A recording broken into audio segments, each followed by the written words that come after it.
الحمد للہ رب العالمین والصلاة والسلام علی رسول الکریم۔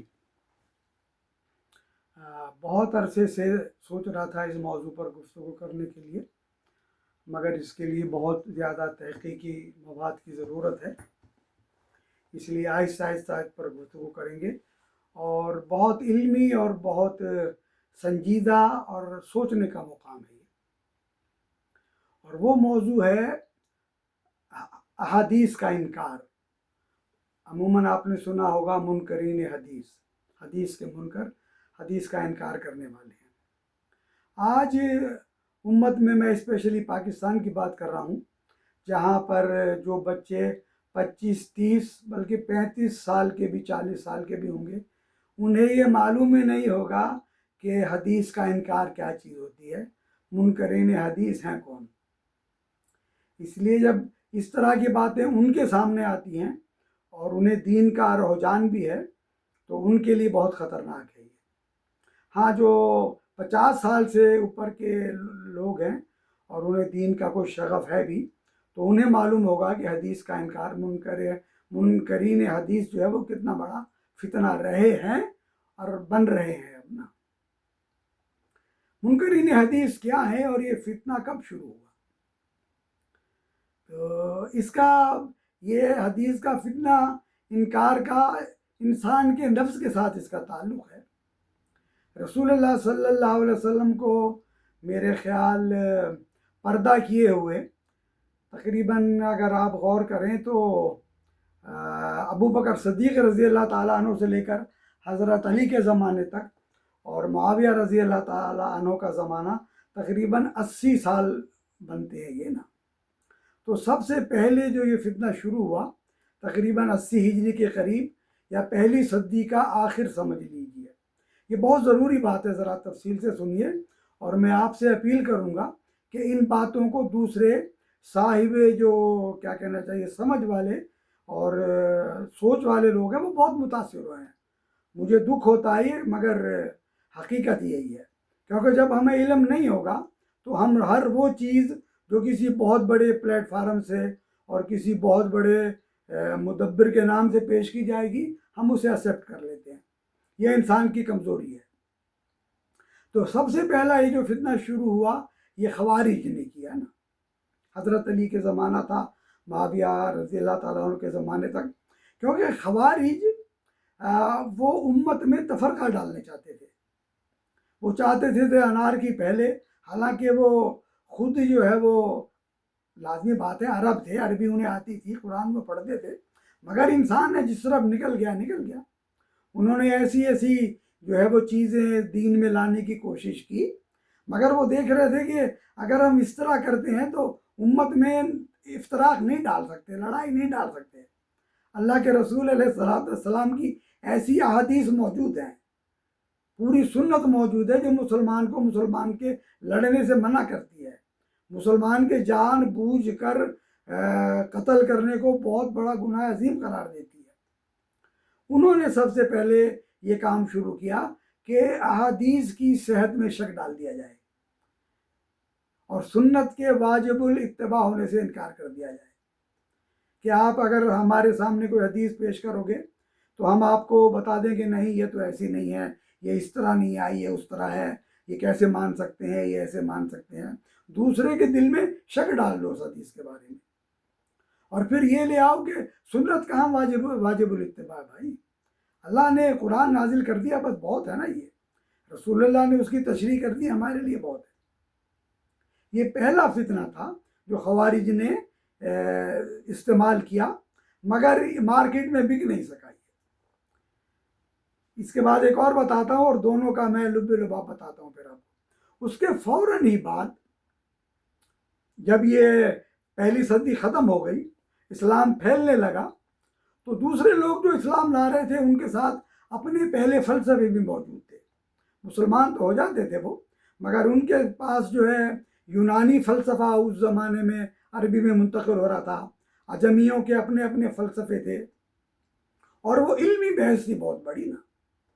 اب یہ جو معتزلہ ہے یہ بھی حالانکہ خود عرب تھے، عربی جانتے تھے، مگر ان میں وہ قابلیت نہیں تھی کہ ان فلسفوں کو پڑھ کر سمجھ کر ان کا رد کرتے. ان کا اسٹینڈرڈ، ان کا ذہنی لیول اتنا بلند نہیں تھا. تو بجائے یہ کہ ان فلسفوں سے وہ ٹکر لیتے، وہ ان فلسفوں سے مرعوب ہو گئے.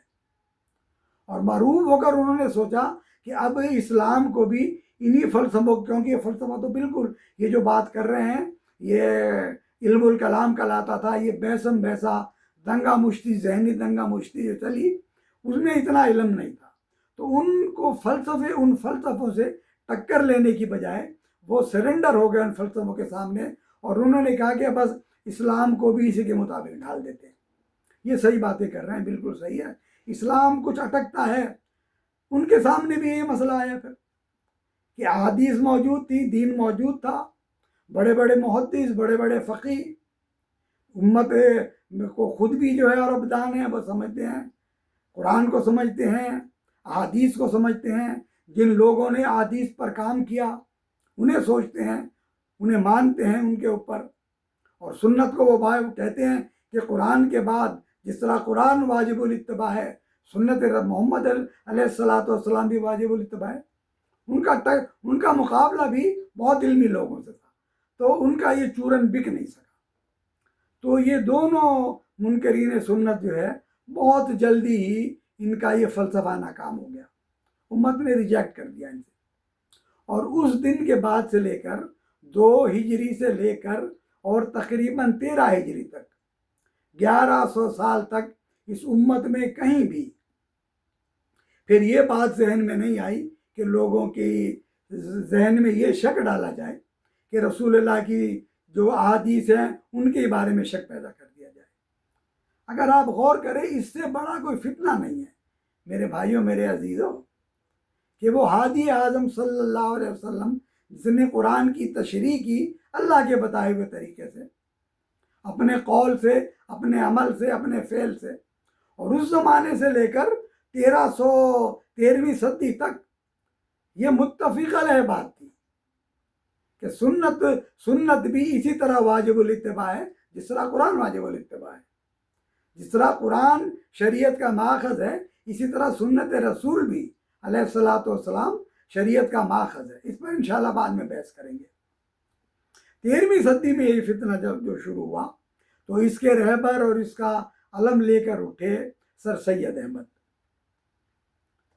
اس کے بعد ان کے ساتھ مولوی چراغ علی تھے، انہوں نے ان کا ساتھ دیا اور اس پر بحث شروع کی کہ احادیث ایسی ہیں، یہ دیکھیے، اس احادیث کو دیکھیے، اس کا جو ہے اس کی لینگویج دیکھیے آپ، یہ کیسا ہو سکتا ہے کہ یہ حدیث ہو، اور سنت کا یہ طریقہ، یہ تو سنت ہو نہیں سکتی.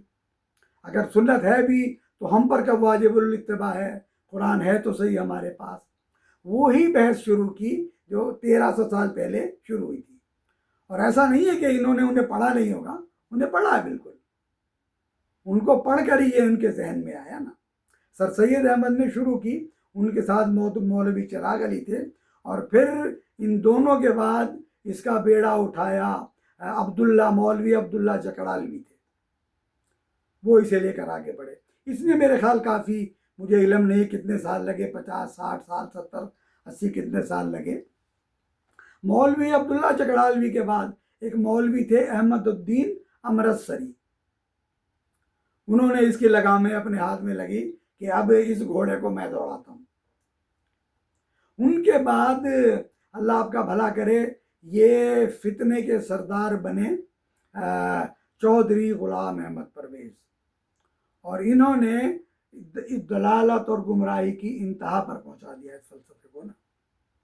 احادیث کی صحت میں شک ڈالنے کے لیے اور سنت کا انکار کرنے کے لیے کہ واجب الاتباع بھی نہیں ہے. اس پر ہم انشاءاللہ مفصل بحث کریں گے آگے چل کر نا. مگر یہ باتیں علمی ہیں، تھوڑی زیادہ ہوں گی، تھوڑی اور طلب ہے. یہ سر سید احمد کو کیا تکلیف پیش آئی جو انہوں نے جو ہے وہ سنا احادیث کی صحت میں کہا کہ یہ اس قابل نہیں ہے کہ برداشت کی جائیں، یہ دیکھیے وہ دیکھیے، مشکوک بنایا، اور سنت کے واجب الاتباع ہونے کا بھی انکار کر دیا انہوں نے. اس کی وجہ بھی وہی تھی، اس وقت اپنے کیا کہنے خوارج اور معتزلہ، وہ تو بہت پڑھے لکھے تھے، سر سید کے زمانے سے لے کر سر سید خود بھی علم میں اور کیا کہنا چاہیے قرآن و سنت میں انہیں وہ فہم حاصل نہیں تھا، مگر انہوں نے بھی دیکھا کہ سر سید کے زمانے تک مسلمانوں کی حکومت ختم ہو چکی تھی، انگریزوں کا نو آبادیاتی نظام دنیا میں پھیل رہا تھا، ہندوستان انگریزوں کو سونے کی چڑیا نظر آئی، آہستہ آہستہ آئے وہاں پر اپنے ہاتھ پہ اپنے پر پھیلائے، پیر جمائے اور اتنے جمائے کہ مسلمانوں کی حکومت ختم کر دی۔ ختم ہی نہیں کر دی، مسلمانوں کو اس قدر ان کے یعنی کیا کہنا چاہیے کہ ان کا جو زوم تھا یہ کہ ہم حکمران رہے ہیں وہ ختم کر دیا، مالی طور پر انہیں بالکل 0 درجے پر لے آئے، تعلیم ان میں ختم کر دی، بالکل مسلمان بالکل نچلے درجے پر تھے اس وقت، اور وہ تہذیب ابھرتی ہوئی تہذیب تھی پوری دنیا میں، افکار ان کے تھے، نظریات ان کے تھے، باتیں ان کی تھی، سائنس ان کی تھی۔ سر سید جیسے آدمی نے جب دیکھا تو انہوں نے سوچا کہ اصل یہی ہے نا، ہمارا دین تو اور اس کی باتیں مطلب آج کے زمانے میں ساتھ نہیں دے سکیں گی، افکار یہی ہیں جو بلندی کر رہے ہیں، تو انہی افکار کو اور بلند ہونا چاہیے۔ اب ہم کیا کریں، ہم مسلمان ہیں، یعنی ہمیں اس طرح چلنا ہے کہ باغ بھی خوش رہے، راضی رہے سیاد بھی نہ۔ انہوں نے بھی یہی طریقہ اپنایا کہ مسلمانوں کو حدیثوں سے الگ کرو، ان میں اس طرح شک پیدا کرو کہ مسلمان خود سمجھنے لگ جائیں۔ ان مسلمانوں میں دین تھا ہی نہیں نا، جیسے یہ چند لوگ، یہ مولوی، ان کے نام بھی مولویوں جیسے تھے کہ جب یہ باتیں بتائیں گے تو ان کے ذہن میں آ جائیں گی۔ تو انہوں نے کہا کہ بھائی یہی افکار اور یہی ذہنیت، یہی تہذیب، یہی ان کی مادی فکر یہی غالب ہے، اور اسلام کو بھی ایسا ہی ہونا چاہیے۔ اس فکر کو لے کر انہوں نے بھی احادیث کے پورے ذخیرے کو مشکوک بنانا شروع کر دیا، اور سنت کے لیے تو کہا کہ اللہ کے رسول کا جو کام تھا وہ اس وقت پورا ہو گیا تھا جب آپ نے قرآن کی تشریح کر دی تھی، اور اس کا جو اس نے چودھری غلام احمد پرویز نے اس نے جس سوچ کو عام کیا، وہ تو ہم نے اپنے شعور سنبھالنے کے بعد اپنے گاؤں میں دیکھا ان لوگوں کو کہ وہ اپنے آپ کو پرویزی کہلانے پر فخر جو ہے سمجھتے تھے، اور ان کے ہاں یہ جو کروڑوں لوگ مسلمان نماز پڑھتے ہیں، اس کا نماز کا رواج نہیں تھا۔ وہ کہتے تھے آپ کو معلوم نہیں ہے، آپ تو ان احادیثوں پہ لگے ہوئے ہیں کہ نماز پڑھو نماز پڑھو۔ قرآن نے کہیں بھی نماز پڑھنے کا حکم نہیں دیا، نماز کو قائم کرنے کا حکم دیا ہے۔ تو وہ انہوں نے نماز الحمدللہ سمیٹ ہی دی تھی، بالکل نا، ان کا اپنا ایک طریقہ تھا، خاموشی سے بیٹھ کر وہ اقامت الصلاۃ قائم کرتے تھے۔ یہ وہ حالات تھے جن میں سر سید احمد نے بھی اور عبداللہ جکڑالوی، مولوی احمد الدین امرتسری، مولانا اسلم جراج پوری اور مولوی چراغ علی، انہوں نے اپنے جو کچھ ان کے پاس دین کا پورا زور لگایا۔ مولانا اسلم جراج پوری نے تو احادیث پر پوری کتاب لکھی ہے، جس میں یہی ثابت کیا ہے کہ یہ احادیث اس قابل بھی نہیں ہے کہ ان کو اس زمانے میں پڑھ کر ہم اس پر عمل کریں۔ تو یہ فتنہ ہمارے یہاں پر تقریباً یہ سمجھیے 13ویں صدی ہجری جو ہے وہ غالباً 17ویں صدی جو ہے وہ عیسوی تھی نا، یا اس کا آخر بھی تھا، یا 1800 سمجھ لیجیے نا۔ یہ مارکیٹ میں چورن نہیں بکا، مگر کچھ جو ہے اس زمانے میں بھی لوگ متاثر ہوئے۔